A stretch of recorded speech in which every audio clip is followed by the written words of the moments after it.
Channel CB. আসসালামু আলাইকুম সুপ্রিয় দর্শক, স্বাগত জানাচ্ছি আমাদের আজকের গুরুত্বপূর্ণ সংবাদ বিশ্লেষণে। গাজীপুরের নাওজোর এলাকায় অবরোধ করে বিক্ষোভ দেখিয়েছেন শত শত সিএনজি চালক। তাদের একটাই দাবি, মুক্তভাবে গাড়ি চালানোর অধিকার এবং পুলিশি হয়রানি এবং চাঁদাবাজি বন্ধ।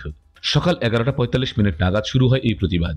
মুহূর্তে গুরুত্বপূর্ণ এই মহাসড়কের দুই পাশে দেখা দেয় তীব্র যানজট। এতে চরম দুর্ভোগে পড়েন সাধারণ যাত্রী ও পথচারীরা। প্রায় 1.5 ঘন্টা ধরে চলে এই অবরোধ। পরিস্থিতি নিয়ন্ত্রণে আনতে ঘটনাস্থলে ছুটে আসে পুলিশ প্রশাসন। বাসন থানার ভারপ্রাপ্ত কর্মকর্তা মোহাম্মদ শাহিন খান জানান, প্রায় 1.5 ঘন্টা পর পুলিশি হস্তক্ষেপে সড়ক থেকে অবরোধ তুলে নেওয়া হয় এবং যান চলাচল স্বাভাবিক হয়। ক্ষুব্ধ চালকরা জানিয়েছেন, ঢাকা টাঙ্গাইল এবং ঢাকা ময়মনসিংহ এই দুই মহাসড়কেই নিয়মিতভাবে তাদের পুলিশি হয়রানির শিকার হতে হচ্ছে।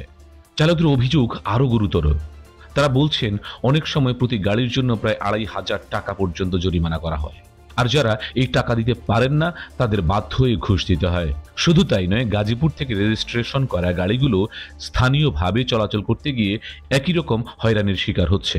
অবরোধের খবর পেয়ে ঘটনাস্থলে যান পুলিশ ও পরিবহন নেতারা।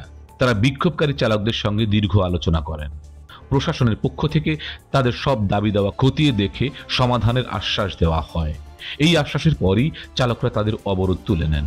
বাসন থানার ওসি মোহাম্মদ শাহিন খান নিশ্চিত করেছেন, চালকদের অভিযোগ নিয়ে আলোচনার জন্য খুব দ্রুতই পরিবহন নেতা এবং প্রশাসনের কর্মকর্তাদের মধ্যে একটি বৈঠক অনুষ্ঠিত হবে।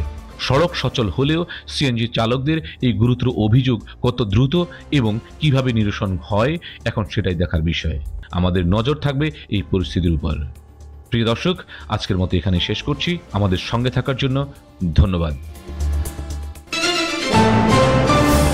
Subscribe now for daily news and updates.